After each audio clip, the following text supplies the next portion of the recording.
Hello, FBC Salinas. This is Pastor John coming to you with another edition of the Midweek Refresher video, where I desire to do two things. Number one, provide you information, and number two, provide you inspiration in the middle of your week. Certainly hope your week is going well, and if not, may this video serve as a source of encouragement as well as a reminder that our good Lord is with us every step of the way.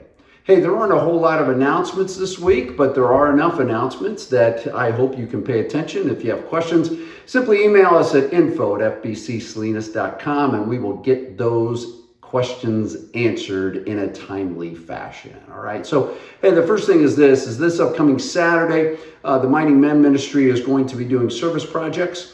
And if you're interested, the men, you're interested in helping us, that would be great. We're going to go to different locations throughout the city, as well as even perhaps doing some things here around the church from 10 a.m. to noon. Originally, we were going to do this waterless car wash.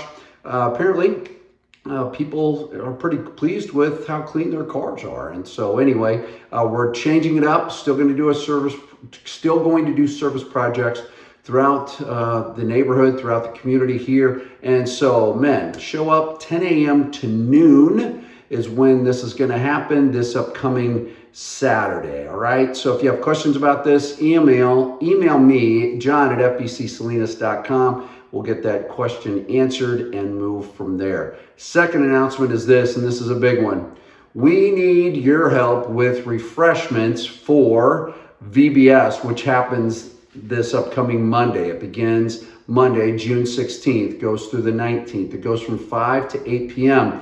I want to go back to what I said just a few moments ago. We need refreshments. We need cookies. We need fruit. We need whatever you would like to provide. That would be great. We realize a number of people have already helping out with this. We're simply asking those of you that are interested, I'm even borderline pleading with you to provide some refreshments for all the workers that are going to be helping out with Vacation Bible School. Simply drop those things off here at the church and we will take it from there. All right. But we need refreshments, and you think of refreshments, whatever comes to mind, bring it. We definitely would enjoy that very thing. If you have questions, email Lorraine at fbcsalinas.com. But bring those refreshments by the church and we will make sure that they get where they need to go. And I promise you this, I will not eat a lot of them.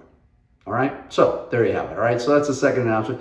Third announcement to this is that we will be doing another fast starting on Monday, June 23rd. We will break the fast on June 25th. You'll get more details in the coming days about this. I'll even be preaching on fasting on June 22nd. But if you have questions about this, email me, John at fbcsalinas.com. Had a fantastic experience the first time we did this year, and I believe we will have another great experience as we fix our attention on what it is that God has for us and asking Him to prepare us for what lies ahead. All right. So again, June 23rd to 25th, when we'll break the fast on the 25th with some time of worship, time of testimony, and then a soup potluck, which was fantastic the last time we did our fast. All right. So that's it for the announcements. Certainly hope that they came across clearly. If not, simply rewind and you can listen to it again. All right. Many of you know this, that when I preach, there are three messages that go through my mind. Number one, the one I prepared. Number two, the one that I actually deliver. And number three, the message that I think I perhaps could have said on my way home. All right. And that's, I'll figure some things out. There was one verse this last week that I didn't miss it by any stretch, but there's something in here that I want us to grab. I want us to realize.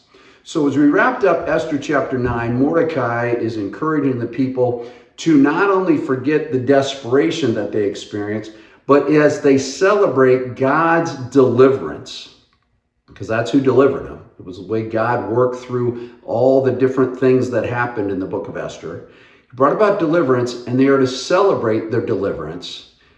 And here's a caveat, not a caveat. Here is part of what it means to celebrate. And I think it's very, very appropriate for us to carry on this same thing. Listen to this. This is Esther chapter 9, verse 22.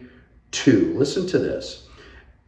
As the days on which the Jews got relief from their enemies, and as the month that had been turned for them, notice these words, from sorrow into gladness, and from mourning into a holiday, that they should make them days of feasting and gladness. And here's the kicker: days for sending gifts of food to one another and gifts to the poor. What Mordecai is saying to them is the celebration that we are to have as a people isn't simply for us. We are to express that celebration in the way we care for others, in the way that we celebrate with them and give out of the celebratory joy that we have that we've been delivered. You and I, those who profess to follow after Christ and place their trust in Christ, have been delivered. We should be celebrating all the time. But what's interesting is what Mordecai says here, and I think it's really, it applies to us too as Christ followers, is that celebration involves other people. It involves serving. It involves giving. It involves being there and providing for others as well. And I believe that through that experience, people realize, wow, these people have something, they understand something that I don't quite understand. So here's what I'm going to ask you to do in these coming days.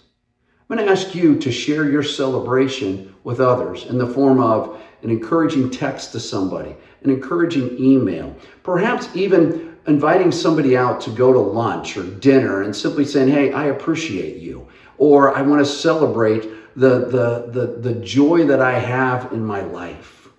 What I'm asking you to do is step outside yourself. So often we say, well, I'm going to celebrate. It's all about me. And I got to tell you, when it comes to my birthday, I want it to be all about me. But the reality is, it's not all about me. We get to celebrate. And part of that celebration is serving and giving to others and caring for them. I think it's very appropriate that Mordecai said, giving gifts of food to the poor as well as to one another. I'm asking you, I'm asking me, I'm asking all of us, as we celebrate the deliverance that we've experienced in Jesus Christ, to take the time and celebrate that joy by giving to others. A word of encouragement, offering to help somebody get a task done, even taking somebody out to dinner, whatever the case may be. But let's share that celebration. Let's share that joy that we have in Jesus Christ with other people, because he came not just to rescue us, he came to rescue all. And let's celebrate the rescue that he's done in our lives. I love you. I'm thankful for you. And I ask that you continue celebrating Jesus Christ in the way you conduct your life, so other people can say, wow, look at what Jesus has done in their lives. Have a great rest of the day. We'll talk to you later. Bye-bye.